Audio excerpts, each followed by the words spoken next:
അവൻ്റെ കാഴ്ച തിരിച്ചു കൊടുത്തു. അവൻ കണ്ണ് തുറന്നു. അവൻ ആദ്യമായിട്ട് കാണുന്ന ആരെയാണ്? ദൈവത്തെയാണ്. അവനാദ്യമായിട്ട് കാണുന്നത് കർത്താവിനെയാണ്. എന്തൊരു ഭാഗ്യമാണ് ആ മനുഷ്യൻ്റെ അവസ്ഥ എന്ന് ആലോചിക്കുക. വാസ്തവത്തിൽ പറഞ്ഞാൽ അന്ന് യഹൂദന്മാരുടെ ഇടയിൽ എല്ലാവരും ഏറ്റവും ശപിക്കപ്പെട്ട ഒരു വ്യക്തിയായിട്ട് അവനെ കാണുന്നു. അതുകൊണ്ട് അവൻ ഭിക്ഷ യാചിക്കുന്നു. പക്ഷെ അവൻ വാസ്തവത്തിൽ ഏറ്റവും വലിയ ഭാഗ്യവാനാണ്. ഞാൻ പറയട്ടെ, വരാനിരിക്കുന്ന രാജ്യത്തിൽ ചില കാര്യങ്ങൾ അങ്ങനത്തെ ആയിരിക്കും. ഇപ്പം നിങ്ങൾ കാണുന്ന വലിയ വലിയ വലിയ ഉന്നതി ആർജിച്ച് ഉന്നത തലത്തിലിരിക്കുന്ന പലരും അന്ന് ഭിക്ഷക്കാരായിരിക്കും.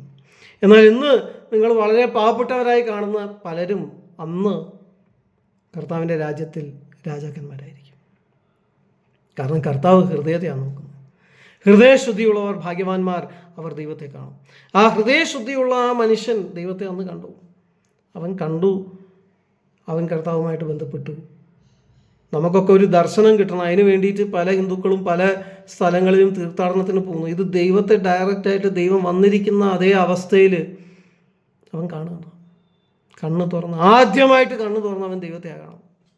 അവൻ്റെ ഭാഗ്യാവസ്ഥ ചിന്തിച്ച് നോക്കി. ആ ഒരു അവസ്ഥയിലേക്ക് ആണ് ദൈവം നിങ്ങളെ എന്നെയും വിളിക്കുന്നത്. ആ ഒരു അവസ്ഥയിലേക്ക് വരണം എന്നുണ്ടെങ്കിൽ നമ്മൾ മനസ്സിലാക്കേണ്ട കാര്യം, കർത്താവ് നമുക്ക് വേണ്ടി കൂടിയാണ് മരിച്ചത്. നമ്മുടെ പാപങ്ങൾ ഏറ്റുപറഞ്ഞ് നമ്മൾ ഉപേക്ഷിച്ച് ആ വഴി വിട്ട് ദൈവത്തിൻ്റെ വഴിയിലാണ് നമ്മൾ നടക്കുന്നതെങ്കിൽ, സ്നേഹത്തിൻ്റെയും സമാധാനത്തിൻ്റെയും വഴിയാണ് നമ്മൾ തിരഞ്ഞെടുക്കുന്നതെങ്കിൽ, അങ്ങനെയെങ്കിൽ കർത്താവെ എൻ്റെ പാപം ക്ഷമിക്കണമേ എന്ന് നമ്മൾ പ്രാർത്ഥിച്ചാൽ മതി. ദൈവം കരുണാമയനാണ്. കർത്താവ് നമുക്ക് വേണ്ടി മരിച്ചതുകൊണ്ട് ദൈവം നമ്മുടെ പാപങ്ങൾ ക്ഷമിക്കും. നമ്മളും ആ പുതിയ സൃഷ്ടി ആയിത്തീരും. ആ പുതിയ സൃഷ്ടിയിൽ ഇനി വരാനിരിക്കുന്ന രാജ്യത്ത് കർത്താവ് മടങ്ങി വരുമ്പോൾ ഈ കർത്താവിൽ വിശ്വസിച്ച എല്ലാവരുടെയും സ്വരൂപങ്ങളെ ദൈവം മാറ്റും. അവരെല്ലാവരും കർത്താവിനെ പോലെയായിത്തീരും. അങ്ങനെയുള്ള ശരീരങ്ങളുള്ളവരായി നമ്മൾ അവനോട് കൂടെ വാഴുവാനായിട്ടിടയാവും. അപ്പോൾ ആരാണ് നമ്മുടെ ശത്രു? നമ്മുടെ ശത്രു എന്ന് പറയുന്നത് സാത്താനാണ്. ഈ സത്യം നമ്മളെ ഗ്രഹിക്കാൻ അവൻ സമ്മതിക്കുന്നില്ല. ഈ സത്യം നമ്മൾ ഗ്രഹിച്ചാൽ നമുക്ക് ഈ ലോകത്തിൽ മാത്രമല്ല, വരാനിരിക്കുന്ന രാജ്യത്തിലാണ് അതിൻ്റെ ഫുൾ എഫക്റ്റ് കിട്ടാൻ പോകുന്നത്. പക്ഷേ ഈ സത്യം നമ്മൾ ഗ്രഹിക്കരുത് എന്ന് ആഗ്രഹിക്കുന്നത് കൊണ്ട് സാത്താൻ ഈ ലോകത്തിൻ്റെ പ്രഭു എന്നാണ് അവനെ വിളിക്കുന്നത്. കാരണം ഞാൻ പറഞ്ഞില്ലേ, മനുഷ്യൻ പാപം ചെയ്തപ്പോൾ തൊട്ട് ഈ പ്രപഞ്ചം മുഴുവനും സാത്താൻ്റെ അധീനതയിലാണ്. മരണത്തിൻ്റെയും അനീതിയുടെയും ദ്രവത്വത്തിൻ്റെയും സാത്താൻ്റെയും അധീനതയിലാണ്. അതുകൊണ്ടാണ് ഇവിടെ മുഴുവൻ അനീതി നടക്കുമ്പം, അന്യായം നടക്കുമ്പം, അങ്ങനെയുള്ളവരൊക്കെ ജയിക്കുമ്പോൾ നമുക്ക് സംശയം തോന്നുന്നു, ദൈവമുണ്ടോ ദൈവമില്ലയോ. ഈ ഏത്യസ്റ്റുകളെ എനിക്ക് വളരെ ഇഷ്ടമാണ്. കാരണം അവർ ജെനുവിനാണ്. അവർക്ക് ഈ ലോകത്തിൽ ദൈവം ഉണ്ടെങ്കിൽ ദൈവം എന്തുകൊണ്ട് ഈ പറയുന്ന കാര്യങ്ങൾ നിർത്തുന്നില്ല എന്നുള്ള ചോദ്യമാണ് അവർക്കുള്ളത്. പക്ഷെ ദൈവം അതിനുള്ള സമയം നിശ്ചയിച്ചിട്ടുണ്ട്. ആ സമയം നിശ്ചയിച്ചിട്ടുണ്ടെന്ന് എന്നാണ് അവർ മനസ്സിലാക്കുന്നത്, അന്ന് അവർ ഏത്യസം വിട്ട് കർത്താവ് വിശ്വസിക്കും. ഇതൊക്കെ കർത്താവിൻ്റെ കൺട്രോളാണ് ഒരു രീതി പറഞ്ഞാൽ. കർത്താവ് പിതാവിൻ്റെ വലതുഭാഗത്ത് ഇരിക്കുന്നു. ദൈവം അറിയാതെ ഒന്നും സംഭവിക്കും, ദൈവം അനുവദിക്കാതെ ഒന്നും സംഭവിക്കുന്നില്ല. ദൈവം നിങ്ങളുടെ തലയിൽ നിന്ന് ഒരു രോമം താഴോട്ട് വീഴുന്ന പോലെ അറിയുന്നുണ്ട്. അതുപോലും ദൈവത്തിൻ്റെ കാഴ്ചപ്പാടിലാണ്, ദൈവത്തിൻ്റെ കൺട്രോളുണ്ട്.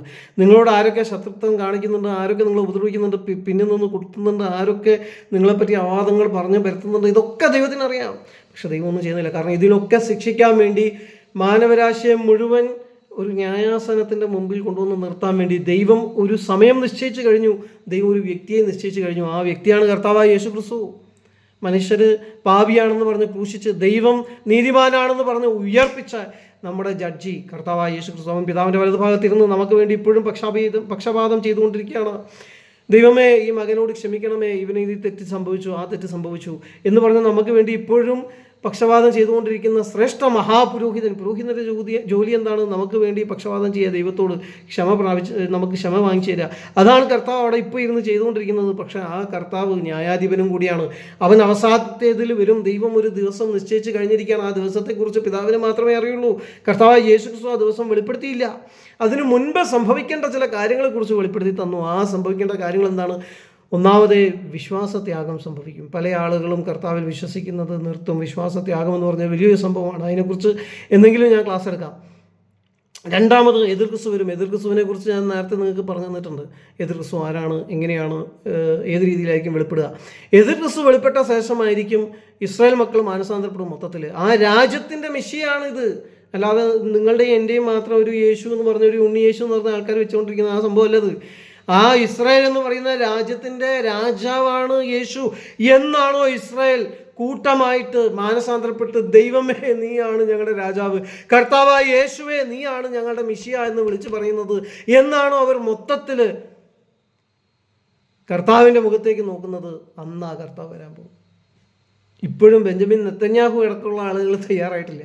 പക്ഷേ ക്രിസ്ത്യാനികളോട് ദൈവം പറഞ്ഞിരിക്കുന്നത് അവരെ സ്നേഹിക്കാനാണ്, അവരെ കാത്തു സൂക്ഷിക്കാനും സംരക്ഷിക്കാനും അവരുടേതായിട്ടുള്ള രീതിയിൽ ദൈവത്തിൻ്റെ ഭാഗത്തിലേക്ക് അടുത്തുകൊണ്ടിരിക്കാനും. കാരണം ഒരു സമയം വരും, ആ സമയത്ത് എതിർ ക്രിസ്തുവൊക്കെ വന്ന് കഴിയുമ്പോൾ ഈ പറയുന്ന ആളുകൾക്ക് മനസ്സിലാവും അവൻ നമ്മളെ വഴിതെറ്റിച്ചു, നമ്മൾ വിചാരിച്ച ആളല്ല മെഷിയ, ഈ ക്രിസ്ത്യാനികൾ പ്രസംഗിച്ചു കൊണ്ടിരിക്കുന്ന ആളാണ് മെഷിയ. അവനാണ് നമ്മുടെ യഥാർത്ഥ രാജാവ്, അവനാണ് സ്നേഹത്തിൻ്റെയും സമാധാനത്തിൻ്റെയും അഹിംസയുടെയും അപ്പോസ്തലൻ, അവനിലാണ് ഞങ്ങൾ വിശ്വസിക്കേണ്ടത് എന്ന് പറഞ്ഞ് അവരെല്ലാം വന്ന് ദൈവത്തെ നോക്കി കർത്താവായ യേശു ക്രിസ്തുവിന് വേണ്ടി കരയും. ആ ദിവസമാണ് കർത്താവ് തിരിച്ചു വരാൻ പോകുന്നത്. അന്നാണ് ഈ ലോകത്തിന് മുഴുവനായിട്ടും ഒരു മാറ്റം സംഭവിക്കാൻ പോകുന്നത്. അതെന്ന് വരും നമുക്കറിയില്ല. അതൊക്കെ വേദപുസ്തകത്തിൽ, വെളിപ്പാട് പുസ്തകത്തിലും തെസ്സലോനിയർക്ക് എഴുതിയ ലേഖനത്തിലും ഒക്കെ പൗലോസും യോഹന്നാനും വളരെ കൃത്യമായിട്ട് വ്യക്തമായിട്ട് അത് പഠിക്കുന്ന ആളുകൾക്ക് അറിയാം, അത് എഴുതി വെച്ചിട്ടുണ്ട്. പക്ഷെ അതെന്ന് വരും നമുക്കറിയില്ല, പക്ഷെ അത് വരും നിശ്ചയം. കാരണം ദൈവം പറഞ്ഞിരിക്കുന്ന കാര്യമല്ലേ, അത് സംഭവിക്കും. അപ്പോൾ ദൈവം ന്യായം വിധിക്കും. അത് കഴിഞ്ഞിട്ട് കർത്താവായ യേശു ക്രിസ്തു മടങ്ങി വന്ന ശേഷം ഈ ലോകത്തിലെ എല്ലാ മനുഷ്യരെയും അവരുടെ പ്രവൃത്തിക്കൊത്തവണ്ണം ദൈവം ന്യായം വിധിക്കും. അന്ന് പുസ്തകങ്ങൾ തുറക്കപ്പെടും എന്നും പറയുന്നുണ്ട്. ഈ പുസ്തകങ്ങൾ എന്താണ്, അതിൻ്റെ യാഥാർത്ഥ്യം നമുക്കറിയില്ല. ഓരോ ആളുകൾ വിശ്വസിച്ച ഗ്രന്ഥങ്ങളാണോ അവിടെ ഉദ്ദേശിക്കുന്നത്, അതോ ആൾക്കാരുടെ പേരുകൾ എഴുതിയ ഗ്രന്ഥങ്ങളുണ്ട് ഈ യഹൂദന്മാരുടെ ഇടയിൽ, അതാണെന്നാണ് ഞാൻ വിശ്വസിക്കുന്നത്. ഈ യഹൂദന്മാരെന്ന് പറഞ്ഞാൽ അവരുടെ പൂർവ്വജന്മാരുണ്ടാവുമല്ലോ, അവരുടെയൊക്കെ പേരുകൾ ഇങ്ങനെ രേഖപ്പെടുത്തി പോകുന്ന ഒരു പുസ്തകമുണ്ട്. ജീവൻ്റെ പുസ്തകം എന്നാണ് അവർ ഇതിനെ വിളിക്കുന്നത്. ഈ ജീവൻ്റെ പുസ്തകത്തിൽ പേര് എഴുതിയ ആളുകളൊക്കെ അവിടെ കാണും എന്നാണ് അവരുടെ വിശ്വാസം. ആ പുസ്തകങ്ങളാണ് തുറക്കപ്പെടുക. ഒരു പുസ്തകമല്ല അത്, പല പുസ്തകങ്ങളും ഉണ്ട്. അതുകൊണ്ടാണ് ചില ആളുകൾ തെറ്റിദ്ധരിപ്പിക്കാൻ വേണ്ടി പറയുന്നത് ബൈബിൾ തുറക്കപ്പെടും, ഗീത തുറക്കപ്പെടും, ഖുർആൻ തുറക്കപ്പെടും.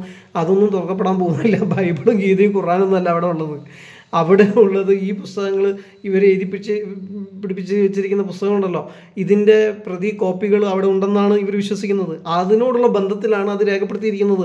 അന്ന് പുസ്തകങ്ങൾ തുറക്കപ്പെടും. ജീവപുസ്തകത്തിൽ പേര് എഴുതി കാണാത്ത യഹൂദന്മാരൊക്കെ പുറത്തായിരിക്കും, ജീവപുസ്തകത്തിൽ പേര് എഴുതിയിട്ടുള്ള യഹൂദന്മാരൊക്കെ അകത്തായിരിക്കും.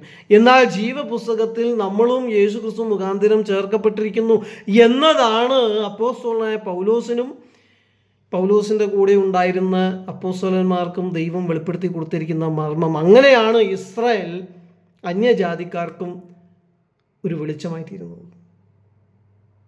അങ്ങനെയാണ് പൗലോസും പത്രോസും യേശുവും ഒക്കെ നമുക്കൊരു വെളിച്ചമായി തീർന്നിരിക്കുന്നത്. നമ്മളും ഒരിക്കലും നമ്മൾ ആ പുസ്തകത്തിൽ കാണേണ്ടവരല്ല.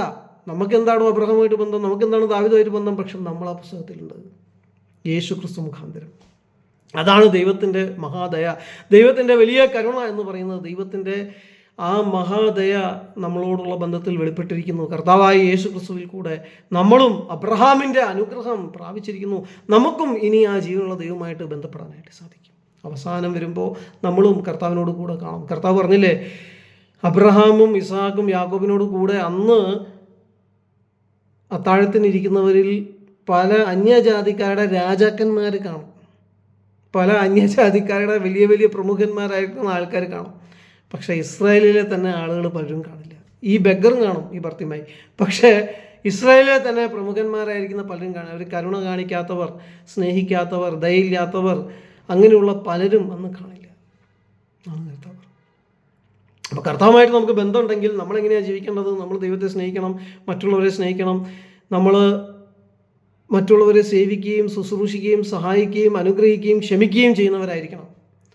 അപ്പോൾ ഈ ലോകം മുഴുവനും ഇപ്പോഴത്തെ അവസ്ഥയിൽ സാത്താന് അധീനപ്പെട്ടിരിക്കുകയാണ്. കർത്താവായ യേശു ക്രിസ്തു വരും, അന്നാണ് ഈ ലോകത്തിൻ്റെ സാത്താനോടുള്ള അധീനത പൂർണ്ണമായിട്ടും തീരാനായിട്ട് പോകുന്നത്. അന്നാണ് കർത്താവ് ഈ ലോകത്തിൻ്റെ പൂർണ്ണ മാലിക്കായിട്ട് പൂർണ്ണമായിട്ടും വെളിപ്പെടാൻ പോകുന്നത്. കർത്താവ് ഓൾറെഡി അങ്ങനെയാണെങ്കിലും കർത്താവ് അത് വെളിച്ചത്തിലേക്ക് വരാൻ പോകുന്ന അന്നാണ്. അങ്ങനെ ഒരു ദിവസം ദൈവം നിശ്ചയിച്ചിട്ടുണ്ട്. അതാണ് ഏത്തീസ്റ്റിനോടുള്ള ദൈവത്തിൻ്റെ ദൂത്. നിങ്ങൾ ഏത്തീസ്റ്റാണ്, കാരണം നിങ്ങൾ പറയുന്നു ഈ ലോകത്ത് ന്യായമില്ല, നീതിയില്ല, അനീതിയാണ് വ്യാപരിക്കുന്നത്, ദുഷ്ടന്മാരാണ് ജയിക്കുന്നത്, സ്നേഹമില്ല. എവിടെ ദൈവം? ദൈവം ഉണ്ടെങ്കിൽ എന്തുകൊണ്ട് ദൈവം ഒന്നും ചെയ്യുന്നില്ല? ദൈവം എല്ലാം ചെയ്തു കഴിഞ്ഞു. ദൈവം ഒരു ഡേറ്റ് വെച്ചിരിക്കുക. ആ ഡേറ്റ് കർത്താവ് വരും. ഈ പറയുന്ന ദുഷ്ടത പ്രവർത്തിച്ച് ദുഷ്ടത ജീവിച്ച എല്ലാവർക്കും അതിൻ്റെ ശിക്ഷ കിട്ടും. ഇനി നീതിമാന്മാരാണ് ക്രിസ്ത്യാനിയായി കർത്താവുമായിട്ട് ചേർന്നു എന്ന് പറഞ്ഞിട്ടും പിന്നെയും ദുഷ്ടത പ്രവർത്തിച്ചവരും നരകത്തിൽ തന്നെ പോകും. കർത്താവ് അവരെ ശിക്ഷിക്കും. എന്നാൽ ദൈവവുമായി ബന്ധം പ്രാപിച്ച ശേഷം, സമ്പന്നനാണെങ്കിലും ദാരിദ്ര്യമാണെങ്കിലും ദൈവവുമായിട്ട് ബന്ധം പ്രാപിച്ച ശേഷം, കർത്താവുമായി ഒന്നായ ശേഷം, കർത്താവിനെ ഹൃദയത്തിൽ സ്വീകരിച്ച ശേഷം, ശുദ്ധ ഹൃദയവുമായി ജീവിച്ച് ദൈവത്തെ ഏറ്റധികം മറ്റുള്ളവരെ സ്നേഹിക്കുകയും ചെയ്ത വ്യക്തികൾ അവരെല്ലാവരും ആ രാജ്യത്തിൽ കാണും. അന്ന് അവർക്കെല്ലാവർക്കും ദൈവത്തിൽ നിന്ന് well done my good and faithful servant എന്ന് പറയുന്നത് കേൾക്കാനായിട്ട് സാധിക്കും. പക്ഷെ ബാക്കിയുള്ളവർക്കോ ശിക്ഷ ലഭിക്കും. മത്തായി സുവിശേഷം 25 അധ്യായം എടുത്ത് വായിച്ചു നോക്കണം.